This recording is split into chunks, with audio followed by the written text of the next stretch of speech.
بسم اللہ الرحمن الرحیم وَأَنَّهُ يُوجِبُ الْحُكْمَ فِيمَا تَنَاوَلُهُ قَطْعًا وَيَقِينًا كَالْخَافِ فِيمَا تَنَاوَلُهُ وَهُوَ الْمَذْهَبُ عِندَنَا خِلَافًا لِلشَّافِعِيِّ رحمه الله إلا إذا لحقه خصوص معلوم أو مجهول كآية الربا في البيع فحينئذ يوجب الحكم على تجوزه أن يظهر الخصوص فيه بتعليله أو بتفسيره. بسم اللہ الرحمن الرحیم. غور کیجئے کہ خاص، عام، مشترک، مؤول ان مختلف اقسام کو جاننے کا مقصد محض یہ نہیں ہے کہ ہمیں ان اقسام کی تعریفات پتہ چل جائیں. اسے خاص کہتے ہیں، اسے عام کہتے ہیں، اسے مشترک کہتے ہیں، اسے مؤول کہتے ہیں. محض تعریفات کا ہمیں درک حاصل ہو جائے، یہ مقصد نہیں ہے. اصل مقصد یہ ہے خاص کا، عام کا، مشترک کا، مؤول کا فرق جا کے بنتا ہے حکم کے اندر. کہاں پر؟ حکم کے اندر. حکم میں جا کے ان میں فرق آ جاتا ہے. ورنہ خاص بھی قرآن سے ہے، عام بھی قرآن سے ہے، مشترک بھی قرآن سے، مؤول بھی قرآن سے. ہمیں تفصیل میں جانے کی کیا ضرورت ہے؟ آپ سمجھ رہے ہیں؟ تو ہم تفصیل میں کیوں جا رہے ہیں؟ اس لیے کہ ہم گفتگو کر رہے ہیں احکام شرعیہ کے بارے میں. کس کے بارے میں؟ احکام شرعیہ. یہ جو 4 قسمیں ہیں درجہ حکم پہ جا کے ان میں فرق آ جاتا ہے. خاص مختلف، عام مختلف، مشترک الگ، مؤول الگ. میری بات آپ سمجھ رہے ہیں؟ تو یعنی خاص، عام، مشترک، مؤول کو جاننا اس لیے ضروری ہے کہ ان کے احکام کے درجہ میں جا کے ان میں فرق آتا ہے. تو جب یہ آپ کے ذہن میں بات آ گئی تو اب حکم جاننا ضروری ہوا نہ ہوا؟ کیونکہ حکم ہی کی وجہ سے تو ہم نے ان کو جانا. ورنہ سارا قرآن ہے، ہم سب پہ ایمان رکھتے ہیں. میری بات آپ سمجھ رہے ہیں؟ سب کلام الہی ہے، وہ خاص ہو، عام ہو، مشترک ہو، مؤول ہو، ہمارا سب پہ ایمان ہے. تفصیل میں جانے کی حاجت ہی کیا تھی؟ تفصیل میں جانے کی حاجت اس لیے پڑی کہ درجہ حکم میں جا کے ان میں فرق ہے. اس لیے ہم نے ان کی 4 قسمیں بنائیں. بھائی اس کا حکم فلاں ہوگا، اس کا فلاں، اس کا فلاں، اس کا فلاں.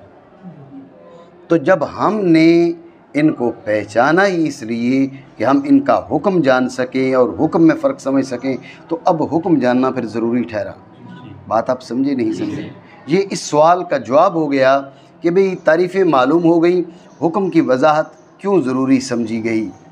تو اس کا جواب آ گیا، بھئی حکم کی وضاحت اس لیے ضروری سمجھی گئی کہ اصل میں ہم نے گفتگو ہی ان اقسام سے ان کے حکم کی وجہ سے کی ہے. ویسے تو سارا قرآن ہے، ہمارا سب پہ ایمان ہے، ہمیں تفصیل میں جانے کی حاجت ہی نہیں تھی. بات سمجھ رہے ہو نا؟ آپ کیا کرتے ہو؟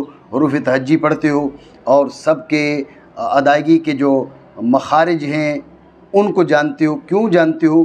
اس لیے کہ ویسے تو سارا قرآن ہے، لیکن کیا ہے، مخارج میں ان کا فرق ہے. عین کا اپنا مخرج ہے، حمزہ کا اپنا مخرج ہے، اس لیے عین اور حمزہ کو مختلف پہچاننا ضروری ہے. تو اب اگر آپ مخرج ان کا نہ ادا کرو، مخرج کی جانب نہ آؤ، تو پھر عین اور حمزہ پھر بھی پہچاننے میں کچھ نہ کچھ بہت فائدہ ہے، لیکن بات یہ کہ اصل جو مقصود فائدہ تو وہ آپ کو حاصل نہیں ہوا. وہی معاملہ یہاں پر بھی ہے. خاص بھی قرآن سے، عام قرآن سے، مشترک اور مؤول قرآن سے ان کی تفصیل کی کیا حاجت تھی؟ تفصیل کی حاجت اس لیے تھی ان کے احکام درجہ حکم میں جا کے ان میں فرق ہے. اس لیے ہم نے کیا کہا، ان کی قسمیں بنائیں. اب آگے حکم پر کہ فرق کیا ہے. توجہ ہے؟ تو اب حکم بیان کرتے ہیں. وہ حکم ہو، کس کا حکم ہے؟ عام کا، خاص کا نہیں، عام کا. ٹھیک ہے؟ حکم ہو یعنی حکم العام، حکم العام. سب سے پہلے یہ سوال آپ سمجھ لیں کہ بات یہ کہ قسمیں 2 گزری ہیں، ایک خاص اور دوسرا عام. تو حکم عام کا بیان کر رہے ہیں، خاص کا کیوں نہیں بیان کیا؟ یہ اعتراض ہے. تو اس کا جواب یہ ہے کہ خاص کا حکم بھی بیان کیا، لیکن وہ اشارتاً، یا اجمالاً آپ کہہ سکتے ہیں وحکمہ انہ یوجب الحکمہ فیما یتناولہ قطعا و یقیناً کالخاص. کل خاص ہو گیا نا، سمجھے بات کو؟ تو یہ اس کے حکم کی جانب اشارہ ہو گیا، خاص کے حکم کی جانب. یہ اس سوال کا جواب آ گیا، وجہ ہے. لیکن سوال یہ ہے کہ جو پہلے خاص بیان ہوا پھر عام بیان ہوا، انہوں نے حکم پہلے عام کا بیان کیا، خاص کے حکم کی جانب بعض اشارہ کر دیا، ایسا کیوں؟ سمجھے؟ یہ دوسرا سوال ہے. تو اس کا جواب یہ ہے کہ خاص کا حکم احناف اور شافعیہ کے بیچ متفق علیہ ہے. کیا کہ ان الخاص یوجب الحکم فیما یتناولہ قطعا و یقیناً. سمجھ رہے بات کو؟ تو لہٰذا خاص کا حکم چونکہ متفق علیہ تھا اور شافعیہ اور حنفیہ ایک ہی نقطہ پر کھڑے تھے، جو متفق علیہ چیز ہوتی ہے عام طور پہ وہ معلوم ہوتی ہے لوگوں کی اکثریت کو، اس لیے وہ زیادہ محتاج بیان نہیں تھا، تو اس لیے اس کو زیادہ وضاحت کی حاجت نہیں کی، اس کو صرف اشارتاً بیان کر دیا. عام کے حکم میں اختلاف ہے، جس کے حکم میں اختلاف ہے اس کو صراحتاً اور قصداً بیان کرنا ضروری تھا. بات آپ سمجھے نہیں سمجھے؟ لیکن ایک اور اعتراض پھر ہوگا، وہ کیا ہے؟ انہوں نے کہا نا کل خاص حکمہ کل خاص، اس کا حکم خاص کی مانند ہے. توجہ ہے؟ اس کا حکم خاص کی مانند ہے. جو عام کا حکم ہے یہ کیا ہو گیا؟ یہ ہو گیا مشبہ، اور خاص کا حکم مشبہ بہی. ذہن میں رکھنا، مشبہ بہی کی معرفت قبل از تشبیہ اس کی معرفت ہونا ضروری ہے. زید کالاسد، زید شیر کی مانند ہے، ٹھیک ہے نا؟ پہلے شیر کو تم پہچانتے ہوگے، اب کہہ سکتے ہیں زید کالاسد. اگر پتہ نہیں یہ شیر کیا ہے تو اب زید کالاسد نہیں کہا جا سکتا. بات سمجھے نہیں سمجھے؟ ٹھیک ہو گیا. تو مشبہ بہی کی جو معرفت ہے وہ قبل از تشبیہ ہونا ضروری ہے. اب یہاں پر جو تشبیہ دے رہے ہیں، عام کو حکم بیان کرنے کے دوران تشبیہ دے رہے ہیں خاص کے حکم کے ساتھ، تو خاص کا حکم پہلے بیان ہی نہیں ہوا، تو یہ تو تشبیہ درست نہیں ہے، اعتراض بنا نہیں. توجہ ہے؟ دوبارہ سمجھے. یہ تیسرا اعتراض ہے. تیسرا اعتراض یہاں پر یہ ہے کہ یہاں پر کاف ہے برائے تشبیہ، اور عام کا حکم ہے مشبہ بہی، عام کا حکم ہے مشبہ، خاص کو حکم ہے مشبہ بہی. ٹھیک ہے؟ مشبہ بہی کی معرفت قبل از تشبیہ ضروری ہوا کرتی ہے. ٹھیک ہے نا؟ یعنی خاص کا حکم اس تشبیہ سے پہلے معلوم ہونا چاہیے تھا، اور یہاں پر اس سے پہلے معلوم ہی نہیں ہے، بات ہی نہیں ہوئی اس کے حکم کے بارے میں. تو جو ہے یہ اعتراض، تو اس کا جواب سمجھیں. اس کا جواب یہ ہے کہ یہ تشبیہ معکوس ہے. یہ کیا ہے؟ یہ تشبیہ معکوس ہے. کاف جو ہے وہ مشبہ بہی پر داخل نہیں، مشبہ پر داخل ہے. کاف مشبہ بہی پر داخل نہیں، مشبہ پر داخل ہے. ایسا ترکیب میں بعض اوقات ہو جاتا ہے، بسا اوقات نہیں ہوتا. بسا اوقات جو ہے وہ مشبہ بہی پہ کاف داخل ہوتا ہے، کبھی کبھار مشبہ پہ بھی داخل ہو جاتا ہے. آپ کے ذہن میں ہو شرح تہذیب میں بھی اس قسم کی عبارت آئی تھی، جہاں پر نسبتوں کا بیان کیا تھا، جو نسبتیں بیان کی تھیں، نسبتوں کی نکیزوں کا بیان کیا تھا، کل متباینین. جی، تو وہاں پر بھی یہ تشبیہ معکوس جو ہے علامہ تفتزانی رحمۃ اللہ تعالیٰ علیہ کی عبارت میں پائی جا رہی تھی. بات آپ سمجھے نہیں سمجھے؟ ٹھیک ہے، دوبارہ سمجھیں. اعتراضات و جوابات کا جو سلسلہ یہاں بتایا، پہلا اعتراض یہ ہے کہ یہاں پر دو چیزیں گزری ہیں، خاص اور عام. خاص کو حکم بیان نہیں کیا، عام کو حکم بیان کیا. اس کی کیا وجہ ہے؟ تو اس کا جواب یہ ہے کہ عام دونوں کو حکم بیان کیے ہے. عام کا ہی حکم بیان ہو رہا ہے اور خاص کا اجمالاً اور اشارتاً بیان کر رہے ہیں، کل خاص کہہ کے. ٹھیک ہے. پھر اعتراض یہ ہے کہ پہلے جب خاص ہے بعد میں عام ہے، تو خاص کو حکم بھی پہلے بیان ہونا چاہیے تھا. خاص کو حکم بعد میں بیان کرنا اور بعض اشارتاً، اس کی کیا وجہ ہے؟ تو اس کا جواب یہ دیا کہ چونکہ خاص کو حکم حنفیہ اور شافعیہ کے بیچ متفق علیہ ہے، اور امر متفق علیہ عمومی طور پہ واضح ہوتا ہے. ٹھیک ہے، جھگڑا بھی اس میں نہیں ہوتا، اس لیے اس کی جانب اشارہ کر دو تو وہ چل جاتا ہے. بات سمجھ رہے؟ تو اس لیے اس کے، اور برخلاف کس کے؟ عام کے حکم کی، اس میں ہے اختلاف. عام کے حکم میں اختلاف ہے، تو جو مسئلہ مختلف فیہا تھا، جو حکم مختلف فیہ تھا، اس کی صراحت ضروری تھی، اس کو صراحتاً بیان کیا. برخلاف کس کے؟ برخلاف حکم متفق علیہ کے اس کی طرف اشارہ کر دیا. یہ وجہ اس کی جانب اشارہ کرنے کی اور عام کے حکم کو صراحتاً بیان کرنے کی. بات سمجھے. تیسرا اعتراض یہ کیا تھا کہ یہ تشبیہ درست نہیں ہے. تفصیل اس اجمال کی یہ ہے کہ کاف داخل ہوتا ہے مشبہ بہی پر. عام کا حکم مشبہ ہے اور خاص کا حکم مشبہ بہی ہے. مشبہ بہی کی قبل از تشبیہ معرفت ضروری ہوا کرتی ہے. مشبہ بہی کی قبل از تشبیہ معرفت ضروری ہوا کرتی ہے. قبل از تشبیہ تو اس کا بیان ہی نہیں ہوا, معرفت کہاں سے آئے گی؟ سمجھ رہے ہو بات کو. یہ اعتراض تو اس کا ہم نے جواب دی, تشبیہ معکوس ہے. ہوتا یہی ہے کہ کاف مشبہ بہی پر داخل ہو, لیکن بعض اوقات کاف مشبہ پر بھی داخل ہو جاتا ہے. یہاں پر کاف مشبہ پہ داخل ہے. سمجھے بات کو. یہ نہیں کہ اس کو حکم خاص کی طرح ہے, خاص حکم اس کی طرح ہے. نہیں سمجھے ہو؟ ٹھیک ہو گیا. بہرحال یہ خارجی طور پر اعتراض جواب ہو گئے. تو خلاصہ اس مقام کا سمجھے کہ اس کو حکم بیان کر رہے ہیں عام کا. توجہ ہے آپ کی؟ حکم اس کا کیا ہے ذہن میں رکھنا کہ عام کے 2 درجے ہیں.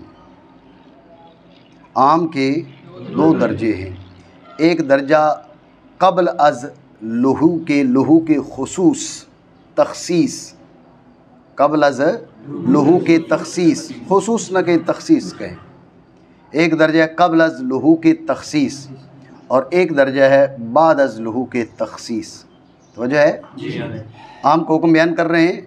عام کے 2 درجے ہیں. جعفری گرمی لگ رہی ہے, تکلف میں محسوس ہو رہی ہو؟ کہہ رہا ہے جی صحیح. کرسی لے ہو جعفری صاحب کی. تو جو ہے آپ کی غور کیجئے. تو مسئلہ کیا ہے؟ مسئلہ یہ ہے کہ عام کے 2 درجے ہیں, ایک قبل از لہو کے تخصیص اور دوسرا بعد از لہو کے تخصیص. ذہن میں رکھنا قبل از لہو کے تخصیص عام کا حکم. عام کیا ہے؟ وہ ایجاب حکم کا افادہ کرتا ہے. کس کا؟ ایجاب حکم کا. کس کا؟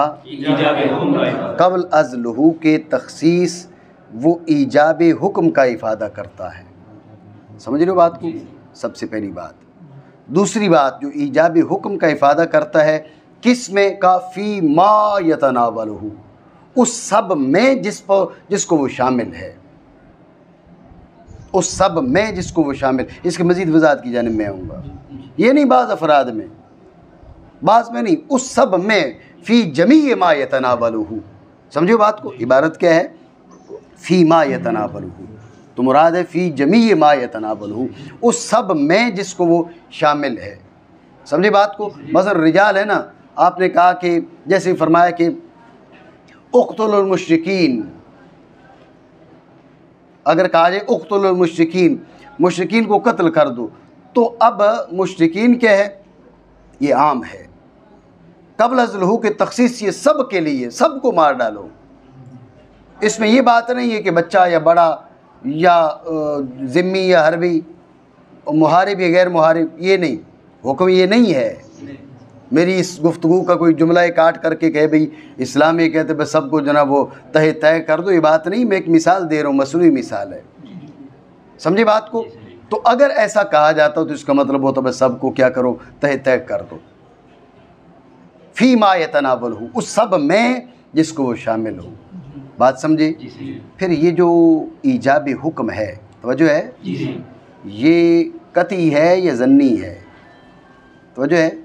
حنفیہ کے نزدیک, احناف کے نزدیک یہ ایجاب حکم قطعی ہے. یہ ایجاب حکم, یہ 3 باتیں یہاں پر ذہن میں رکھیں جی. انہ یوجب الحکم فیما یتناولہ قطعا و یقیناً. ٹھیک ہے نا. یہ 3 باتیں دوبارہ سمجھیں توجہ کے ساتھ کہ عام کیا ہے؟ عام کے 2 درجے ہیں. ایک عام قبل از لہو کے تخصیص, توجہ ہے, ذہن میں رکھنا. اسے کہا جاتا ہے عام مطلق. کیا بولا جاتا ہے؟ عام مطلق. غیر مخصوص البعض بھی کہہ دیا جاتا ہے. ٹھیک ہے نا. غیر مخصوص البعض بھی اس کو کہہ دیا جاتا ہے عام مطلق کو. ٹھیک ہے. دوسرا بعد از لہو کے تخصیص, اسے عام مخصوص البعض بھی کہتے ہیں. یہ اصطلاحات بھی ذہن میں رکھیں. بات سمجھ رہے ہو نا. ہاں, یہ بھی ہوتا ہے, یہ اصطلاحات کا جو عدم اصطلاحات پر عدم اطلاع ہے وہ انسان کو خلط ملط میں مبتلا کر دیتی ہے. ٹھیک ہے، میں ایک جگہ پر امتحان لینے چلا گیا تو اس سے میں اصول حدیث کا امتحان لے رہا تھا. تو میں نے پوچھا کہ حدیث ضعیف کسے کہتے ہیں؟ اس نے کہا جو کمزور ہو. میں نے کہا ٹھیک ہے، یہ بھی صحیح ہے.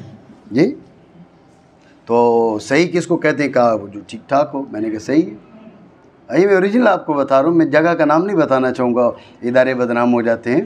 تو اب یہ کہ یہ اب کیا ہے، یہ اصطلاحات کا پر عدم اطلاع. لیکن وہ طالب علم تھا، بات یہ ہے کہ وہ طالب علم تھا اور اصول حدیث ہی کا طالب علم تھا، پیپر تھا اس کا تقریری اصول حدیث کا.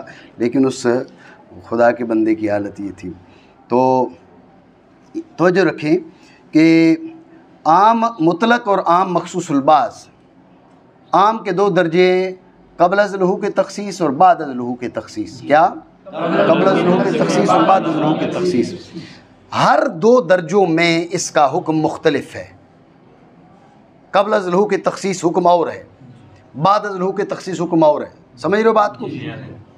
قبل از لحوق تخصیص یعنی عام جب مطلق ہو تو اب اس کا حکم کیا ہے؟ کہتے ہیں اس کا حکم یہ ہے کہ یہ ایجاب حکم کرے گا، حکم کو واجب کرے گا. کیا کرے گا؟ حکم کو واجب کرے گا، سب سے پہلی بات. دوسرے کس میں واجب کرے گا؟ کافی ما یتناول، اس سب میں جس کو شامل ہے. یہاں ہے بعض کی رائے کہ نہیں وہ اقل کو شامل ہوگا، جو کل ہے اس کی ہم بات نہیں کریں گے جب تک کہ اس کے بارے میں ہمارے پاس کوئی دلیل قائم نہ ہو. اب میری بات سمجھ رہے ہیں نہیں سمجھ رہے؟ ٹھیک ہے. لیکن بات یہ ہے کہ ہم اپنا مذہب بیان کرنے کے پابند ہیں نا. ہمارا مذہب کیا ہے احناف کا؟ ہمارا مذہب یہ ہے کہ فی ما یتناولہ، ان سب میں جن کو وہ شامل ہے. بات سمجھے؟ جیسے میں نے آپ کو اقتل المشرکین کی مثال دی کہ اگر اقتل المشرکین وارد ہوتا تو مطلب یہ نکلتا سب کو مار ڈالو. ہے ایسا نہیں، ایسا نہیں ہے. سمجھ رہے بات کو؟ ہاں. تو اسلام کی درست ترجمانی کی ضرورت ہے. اسلام دین امن ہے، لیکن اگر کوئی یہ اس کا معنی کرتا ہے بھائی ٹھیک ہے سب کو رگڑ ڈالو، تو یہ اسلام کی یہ ترجمانی نہیں ہے. ہاں یہ بھی نہیں ہے، یہ جو بعض لوگوں نے یہ ترجمانی سمجھی ہوئی ہے نا بھائی ٹھیک ہے جی، وہ کوئی اگر رسول اللہ صلی اللہ تعالیٰ علیہ وسلم کے دربار اقدس میں گستاخی کرتا ہے، آپ علیہ الصلوۃ والسلام کی بے ادبی کرتا ہے تو اس کے ساتھ بھی نرمی والا معاملہ ہونا چاہیے. تو یہ بھی اسلام فہمی کے خلاف ہے. اس نے اسلام کو نہیں سمجھا. سمجھ رہے ہو بات کو؟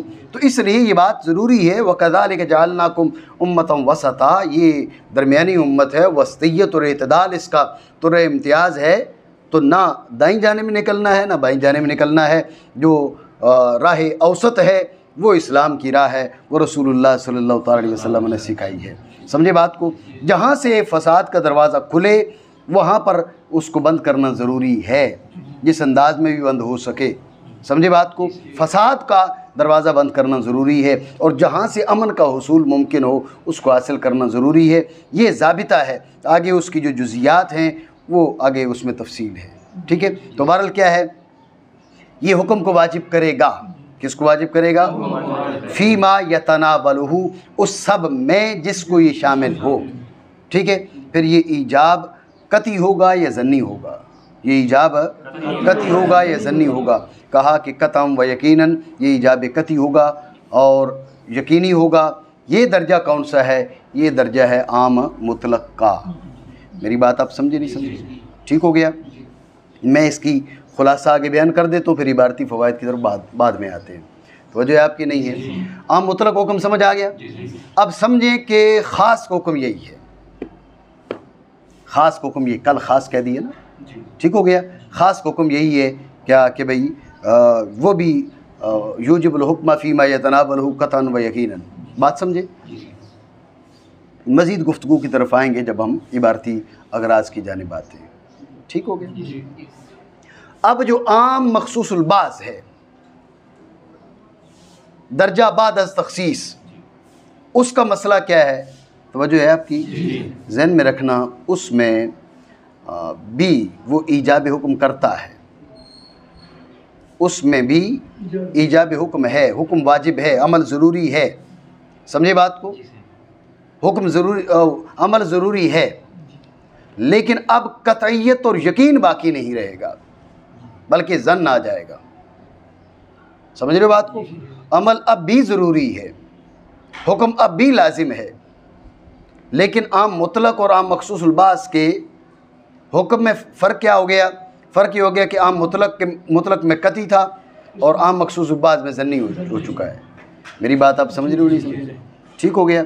آپ اس کی وضاحت سمجھیں۔ میں نے کیا کہا؟ میں نے کہا سارے طلباء کو بلا لو، سارے طلباء کو بلا لو۔ جب یہ کہا نا سارے طلباء کو بلا لو، یہ عام مطلق ہے، اس کا مطلب ہے کوئی بھی باقی نہ رہے، سارے کے سارے آ جائیں۔ ایسا ہی ہے، یہ درجہ عام مطلق کا۔ میں نے آپ سے کہا کہ سارے طلباء کو بلا لو، آپ کچھ بھلے رہ جائیں، ٹھیک ہے، کچھ بھلے نہ آئیں۔ جب کہا نا کچھ بھلے نہ آئیں، یہ تخصیص ہے۔ میں آپ کو بتاؤں گا کہ تخصیص کے لیے آگے کیا شرطیں ہیں، کہ تخصیص کب ہو سکتی ہے اور کس کو ہم تخصیص کہیں گے، یہ بھی ضروری ہے جاننا، یہ تخصیص کس کو کہیں گے، ٹھیک ہے نا۔ تو ایک مولوی صاحب سے میری بات ہوئی راولپنڈی کے اندر، تو وہ تفسیر کبیر میں سے انہوں نے کوئی حوالہ دیا، ابھی بہت پرانی بات ہے۔ تو اس نے کہا جی، انہوں نے کہا جی امام فخر الدین رازی رحمۃ اللہ تعالیٰ علیہ نے فرما دیا لہذا قرآن کی آیہ مقدسہ مخصوص الباس ہے۔ میں نے کہا امام رازی نے فرما دیا اور قرآن عظیم، امام فخر الدین رازی کی گفتگو قرآن عظیم کی مخصص بن گئی۔ میں نے کہا یار کو عقل کو ہاتھ مارو، بات ہوتی کوئی کرنے والی جی۔ تو اس لیے یہ جاننا بھی ضروری ہے کہ مخصص کیا چیز بنتی ہے، اس پہ بھی ہم گفتگو کریں گے، توجہ ہے نا آپ کی؟ ہاں۔ تو اب مسئلہ یہ ہے کہ آپ کو کیا کہا بھئی سارے طلباء کو بلا لو اور بعض کو بھلے نہ بلاؤ، یا سارے طلباء کو بلا لو اور بعض کو رہنے دو، یہ زیادہ مناسب ہے۔ سارے طلباء کو بلا لو اور بعض کو رہنے دو، ذہن میں رکھنا یہ تخصیص ہے، ٹھیک ہے، لیکن یہ تخصیص مجہول ہے، یہ تخصیص مجہول ہے، اس لیے کہ بعض سے کون سے بعض مراد ہے پتہ نہیں ہے نا، بعض سے کون سے بعض مراد ہے یہ خبر نہیں ہے۔ تو میں نے کہا بھئی سارے طلباء کو بلا لو اور دور حدیث والوں کو رہنے دو، یہ بھی تخصیص ہے، لیکن یہ تخصیص معلوم ہے، سمجھ رہے ہو بات کو؟ یہ درجہ تخصیص ہے، سارے طلباء کو بلا لو اور بعض کو رہنے دو، سارے طلباء کو بلا لو اور دور حدیث والوں کو رہنے دو، یہ دونوں تخصیصیں ہیں۔ پہلی جو ہے تخصیص مجہول ہے، دوسری تخصیص معلوم ہے۔ میری بات آپ سمجھ رہے ہیں؟ ٹھیک ہو گیا؟ بات پہ غور کریں، یہ حکم آپ دھیان سے سمجھیں۔ عبارتی فوائد کی طرف پھر ہم آتے ہیں، غور کریے گا کہ جب کہا تھا سارے طلباء کو بلا لو، میری بات قطعی نہیں ہے، قرآن کو حکم ہوگا تو قطعی ہے، یہ تو صرف سمجھانے کے لیے بات کی جا رہی ہے، ٹھیک ہے نا۔ سارے طلباء کو بلا لو، جب کہا سارے طلباء کو بلا لو، یہ درجہ عام کا قبل از تخصیص ہے، اس درجہ میں حکم کو قطعی طور پر واجب کر رہا ہے، سمجھ رہے ہو بات کو؟ جب کہا نا اور بعض کو رہنے دو اور دور حدیث والوں کو رہنے دو، جب یہ کہا اب بھی سب کو بلانا ضروری ہے، لیکن درجہ ظن پہ، اتنی بات سمجھو؟ ٹھیک ہو گیا؟ غور کرنا درجہ ظن پہ کیوں آگئے ہیں؟ جب کہا نا کہ اور دور حدیث والوں کو رہنے دو، ہمارے نزدیک جو نصوص شرعیہ ہیں وہ معلل ہیں، وہ کیا ہیں؟ معلل ہیں، ان کی علل ہیں۔ بھئی آپ کو جو کہا کہ آپ کیا کرو، آپ نماز سے پہلے وضو کرو، تو یہ نہیں کہ ویسے ہی کرو، اس کی کوئی نہ کوئی علت ہے، ہمیں سمجھ آئے نہ آئے، ہمیں سمجھ آنا ضروری نہیں ہے، اس کے پیچھے کوئی علت ہے، یا عذرائے ادب آپ اس کو حکمت کا نام دے دیں، سمجھ رہے بات کو؟ اس کے پیچھے کوئی حکمت ہے، ہمیں سمجھ میں آئے یا نہ آئے، اس موقع پر تم غسل کرو، اس کی کوئی نہ کوئی علت ہے، بات سمجھ رہے ہو؟ تو جب کہا کہ دور حدیث والوں کو رہنے دو، علت کیا ہے؟ آپ سوچ سکتے ہیں، بھائی اصل میں بلایا جا رہا تھا اس لیے کہ فلاں انعام دینا تھا، توجہ ہے، اور دور حدیث والوں کو تو دیا جا چکا ہے پہلے، ٹھیک ہے نا، اب علت آپ نے نکال لی، ارے وہ تو جیلانی کو بھی دے دیا تھا، ہاں ٹھیک ہے اس کو بھی رہنے دیتے ہیں۔ یہ تخصیص آپ نے قیاس سے کر لی ہے، سمجھ رہے بات کو؟ جب میں نے صرف یہ کہا تھا دور حدیث والوں کو رہنے دو، بات سمجھ رہے ہو؟ آپ نے سوچا کیوں رہنے دیں، اپنے طور پہ سوچا، مجھ سے نہیں پوچھا، آپ نے سوچا کہ کیوں رہنے دیں بھائی، ان کو کیوں نہیں بلایا جا رہا؟ ایک دوسرے سے مشورہ ہوا کہ بھئی یہ فلاں انعام کے لیے بلایا جا رہا ہے اور دور حدیث والے تو پہلے حاصل کر چکے ہیں، ارے بھئی وہ جیلانی ہے فلاں ہے فلاں ہے، یہ انعام تو ان کو بھی مل چکا ہے، تو لہٰذا ان کو نہیں بلاتے، ٹھیک ہے؟ اب ذہن میں رکھیں آپ نے ان کو نہیں بلایا، میں نے آپ سے کہا ان کو نہیں بلایا، کہا صحیح وہ لے چکے ہیں، بات مکمل ہو جائے گی، ختم ہو جائے گی، سمجھ رہے ہو بات کو؟ ہاں یہ ضرور ہے اگر میں نے کسی اور مقصد کے لیے بلایا ہو تو اب میں کہوں گا کہ میں نے تو اس کے لیے بلایا ہی نہیں تھا، یہ الگ بات ہے۔ اگر میں نے اسی مقصد کے لیے بلایا تھا جو آپ نے سمجھا تو اب اعتراض نہیں بنے گا کہ ٹھیک ہے بات تھی انعام دینے کی، انعام ان کو مل چکا تھا، دور حدیث والوں کو اس لیے نہیں بلایا کہ ان کو انعام مل چکا تھا، تو ان کو بھی مل چکا تھا اس لیے ان کو نہیں بلایا، تو کوئی حرج نہیں ہے، درست ہے، بات سمجھ رہے ہو؟ آپ غور کریں، یہ جو پہلے تخصیص میں نے کی اور دور حدیث والوں کو رہنے دو، ٹھیک ہے، اور دور حدیث والوں کو رہنے دو، یہ تخصیص میں نے کی، اس کی تعلیل آپ نے کی بھائی کیوں رہنے دیں۔ اب یہ جو اس میں سے آپ نے نکالا نا حکم عام سے، یہ آپ نے اپنے قیاس سے نکالا، ٹھیک ہے؟